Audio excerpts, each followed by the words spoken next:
Bismillahirrahmanirrahim. Assalamualaikum warahmatullahi wabarakatuh. Alhamdulillah wassalatu wassalamu ala Rasulillah wa ala alihi wa ashabihi wa mawalah, amma ba'du.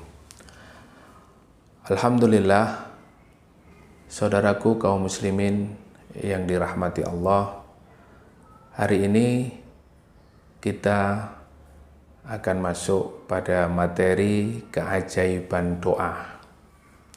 Setelah kita membahas tentang keajaiban istighfar, maka ada korelasi antara istighfar dengan doa. Apa itu? Allah Subhanahu wa Ta'ala menyebutkan di dalam surat Hud ayat 61. A'udzubillahi minasyaitonirrajim. Bismillahirrahmanirrahim. Wa ila thamuda akhahum salihah qala ya qaumi ibudullaha ma lakum min ilahin ghairuh huwa ansha'akum minal ardi wasta'marakum fiha fastaghfiruhu thumma tubu ilaihi inna rabbi qaribum mujib. Di dalam ayat ini Allah Subhanahu wa Ta'ala berfirman, yaitu Nabi Saleh berkata, "Hai kaumku, sembahlah Allah, sekali-kali tidak ada bagimu Tuhan selain Allah. Dia telah menciptakan kamu dari tanah dan menjadikan kamu pemakmurannya, karena itu mohonlah ampunannya. Kemudian bertaubatlah kepadanya, sesungguhnya Tuhanku amat dekat rahmatnya dan maha mengkabulkan doa-doa hambanya."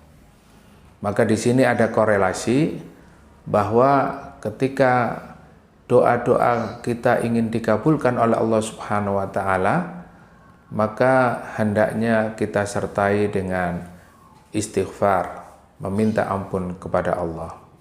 Karena lemahnya kita dan juga dosa-dosa kita kepada Allah, sehingga antara istighfar dan doa ini memiliki kaitan yang sangat kuat.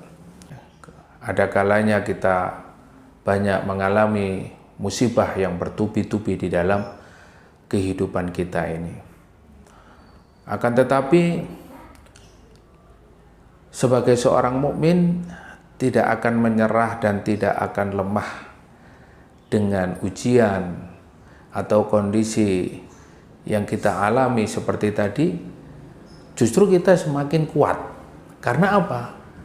Karena kita memiliki optimisme, memiliki Allah Subhanahu wa Ta'ala, dan Allah mengajarkan kepada kita, wa idza sa'alaka ibadi anni fa inni qarib. Kalau ada yang bertanya tentang aku, maka katakanlah bahwa sesungguhnya aku sangat dekat dengan hambaku. Allah mengatakan di dalam surat Al-Baqarah ayat 186 ini, bahwa Allah sangat dekat dengan hambanya. Fa inni qarib ujibu da'watad da'i idza da'ani. Maka aku mengabulkan semua doa hambaku apabila mereka memohon kepadaku. Masya Allah. Disinilah kita yakin kepada Allah Subhanahu wa Ta'ala. Allah akan memberikan semua apa yang kita minta. Falyastajibu li. Maka dengan syarat, dengan catatan, kita harus memenuhi perintah-perintah Allah Subhanahu wa Ta'ala.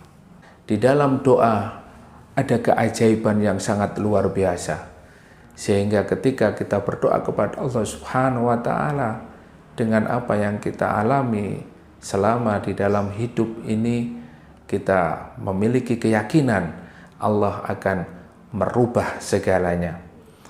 Bahkan Allah Subhanahu wa Ta'ala berfirman, wa qala rabbukum ud'uni astajib lakum innal ladzina yastakbiruna an ibadati sayadkhuluna jahannama dakhirin. Allah Subhanahu wa Ta'ala memerintahkan kepada kita, berdoalah kalian kepadaku, niscaya aku akan perkenankan bagimu. Innal ladzina yastakbiruna an ibadati sayadkhuluna jahannama dakhirin. Dan sesungguhnya hanya orang-orang yang sombong yang tidak mau menyembah, ya, dan mereka akan masuk neraka jahanam dalam keadaan hina. Oleh karena itu Rasulullah SAW bersabda, ad-du'a'u hiyal ibadah. Doa itu adalah ibadah. Sehingga ketika kita beribadah kepada Allah Subhanahu wa taala, di dalamnya adalah doa-doa kita yang kita panjatkan kepada Allah. Kemudian Rasulullah juga menyampaikan kepada kita ad-du'a'u mukhul ibadah. Di dalam riwayat yang lain bahwa doa itu adalah otaknya ibadah. Maka ketika kita beribadah kepada Allah, melakukan aktivitas kepada Allah Subhanahu wa taala tidak disertai dengan doa, maka seperti manusia yang tidak memiliki otak. Bagaimana kondisinya? Nah, tentu dalam keadaan error. Begitulah kita beribadah kepada Allah harus disertai dengan doa. Kemudian Rasulullah bersabda di dalam riwayat yang lain, ad-du'a'u silahul mu'min. Doa itu adalah senjata orang beriman. Kenapa dikatakan senjata? Karena ketika kita menghadapi musuh-musuh kita, ya, musuh-musuh orang beriman, ya, minal jinnati wan nas, dari kalangan jin dan manusia, maka kita harus memiliki senjata. Maka senjata kita adalah doa. Sehingga ada keajaiban yang datang di dalam kehidupan kita. Kita bisa menghadapi mereka. Apapun yang mereka lakukan, kita serahkan kepada Allah Subhanahu wa ta'ala. Tidak ada yang dapat menolak takdir buruk selain doa kepada Allah Subhanahu wa ta'ala. Sebab jika seorang hamba berdoa dengan sungguh-sungguh, maka Allah akan berkenan menghapuskan daftar takdir menurut kehendak Allah Subhanahu wa ta'ala akan dirubah.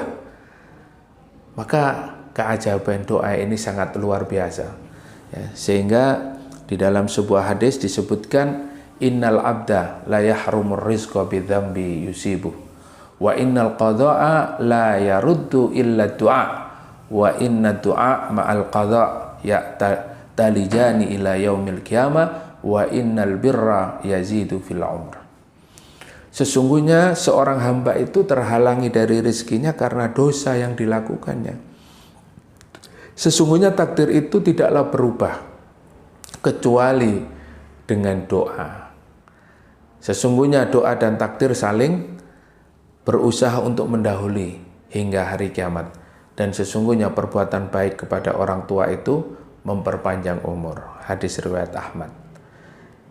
Disinilah keajaiban doa bisa merubah takdir, dari takdir yang buruk menuju kepada takdir yang lebih baik. Dan Abu Darda pernah berkata, bersungguh-sungguhlah dalam berdoa, karena siapapun yang banyak mengetuk pintu pasti akan dibukakan baginya. Semoga Allah Subhanahu wa ta'ala menyembuhkan kita dari segala penyakit, memberikan kemudahan dari segala urusan yang kita hadapi, ujian-ujian yang kita hadapi hari ini dimudahkan oleh Allah Subhanahu wa ta'ala. Dan semoga Allah Subhanahu wa ta'ala memberikan kebahagiaan dalam hidup kita. Yang lagi dirundung susah, hatinya gelisah, semoga Allah bukakan pintu kebahagiaan baginya di dunia dan di akhirat. Barakallahu fikum. Assalamualaikum warahmatullahi wabarakatuh.